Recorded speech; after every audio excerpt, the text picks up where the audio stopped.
Speaker ಬಳಿಕ ವಿಪಕ್ಷ ನಾಯಕ ಆರ್ ಅಶೋಕ್ ಪ್ರತಿಕ್ರಿಯೆ ಕೊಟ್ಟಿದ್ದಾರೆ. ವಿಧಾನಸಭಾ ಕಲಾಪದಿಂದ 18 ಶಾಸಕರ ಅಮಾನತು ಸರಿಯಲ್ಲ ಅಂತ ಹೇಳಿದ್ದಾರೆ.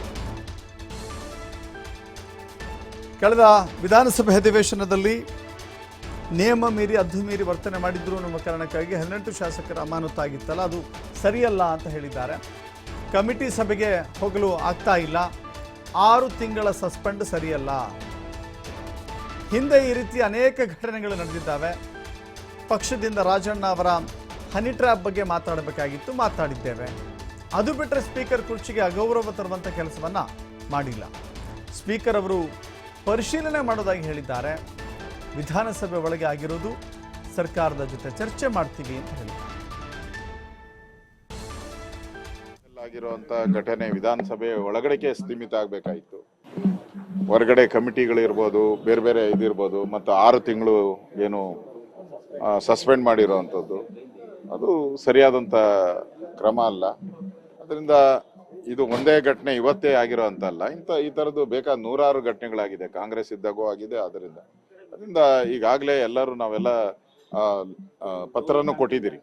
ನಾವೇನು ಸ್ಪೀಕರ್ಗೆ ಅಗೌರವ ಮಾಡಬೇಕು ಅಂತ ಏನಿಲ್ಲ, ಸ್ಪೀಕರ್ ಸ್ಥಾನಕ್ಕೆ ಅಗೌರವ ಮಾಡಬೇಕು ಅಂತ ಏನಿಲ್ಲ. ಆದರೆ ಒಂದು ಪಕ್ಷವಾಗಿ ನಾವು ಹೋರಾಟ ಸಿಡಿ ವಿಚಾರವಾಗಿ ಹೋರಾಟ ಮಾಡಬೇಕಾಯಿತು. ರಾಜಣ್ಣ ಅವರ ಸಿಡಿ ವಿಚಾರ, ಅದ್ರ ಬಗ್ಗೆ ನಾವು ಹೋರಾಟ ಮಾಡಿದ್ದೀರಿ ಪ್ರತಿಪಕ್ಷವಾಗಿ.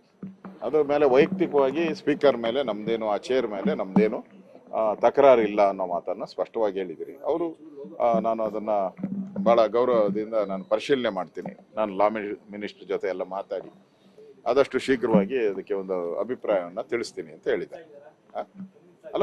ತಿಳಿಸ್ತೀನಿ ಅಂತ ಹೇಳಿದ್ದಾರೆ. ಮಾತಾಡಿ ಎಲ್ಲ ತಿಳಿಸ್ತೀನಿ. ನಮಗೂ ಸದನ ನಡಿಬೇಕು, ಸುಸೂತ್ರವಾಗಿ ನಡಿಬೇಕು ಅನ್ನೋದು ನಿಮ್ಮದು ಇದೆ, ನಮ್ಮದು ಅದೇ ಬೈಕೆ ಇದೆ. ಆ ದೃಷ್ಟಿಯಿಂದ ನಾನು ವಿಧಾನಸಭೆ ಒಳಗಡೆ ಆಗಿರೋದು ಇದು. ಅದರಿಂದ ನಾನು ಸರ್ಕಾರ ಜೊತೆ ಮಾತಾಡಬೇಕು. ಸರ್ಕಾರ ಜೊತೆ ಮಾತಾಡಿ ಇದಕ್ಕೆ ಒಂದು ಅಂತಿಮ ರೂಪವನ್ನು ಕೊಡ್ತೀನಿ ಅಂತ ಪಾಸಿಟಿವ್ ಆಗಿ ಮಾತಾಡಿದ್ದಾರೆ. ವಿಧಾನಸಭೆಯಲ್ಲಾಗಿರುವಂಥ ಘಟನೆ ವಿಧಾನಸಭೆ ಒಳಗಡೆಗೆ ಸೀಮಿತ ಆಗಬೇಕಾಯಿತು. ವಿಧಾನಸಭೆಯಲ್ಲಿ ನಡೆದಿರುವಂಥ ಗಲಾಟೆ ವಿಚಾರಕ್ಕೆ ಸಂಬಂಧಪಟ್ಟಂತೆ 18 ಶಾಸಕರನ್ನು ಸಸ್ಪೆಂಡ್ ಮಾಡಲಾಗಿತ್ತು. ಅದನ್ನು ಮರುಪರಿಶೀಲನೆ ಮಾಡಬೇಕು, ಪುನರ್ ಪರಿಶೀಲನೆ ಮಾಡಬೇಕು ಅಂತ ಹೇಳಿ ಅನೇಕ ಬಾರಿ BJP ನಾಯಕರು, JDS ನಾಯಕರು ಕೂಡ ಮನವಿಯನ್ನು ಮಾಡಿಕೊಂಡಿದ್ದರು. ಬಟ್ ಇಲ್ಲಿಯವರೆಗೂ ಕೂಡ ಯಾವುದೇ ರೀತಿಯಂಥ ವಾಪಸ್ಸಾಗುವಂಥ ಕ್ರಮವನ್ನು ಸ್ಪೀಕರ್ ತೆಗೆದುಕೊಂಡಿಲ್ಲ. ಬಟ್ BJP ತನ್ನ ಪ್ರಯತ್ನವನ್ನು ಮುಂದುವರಿಸ್ತಾ ಇದೆ.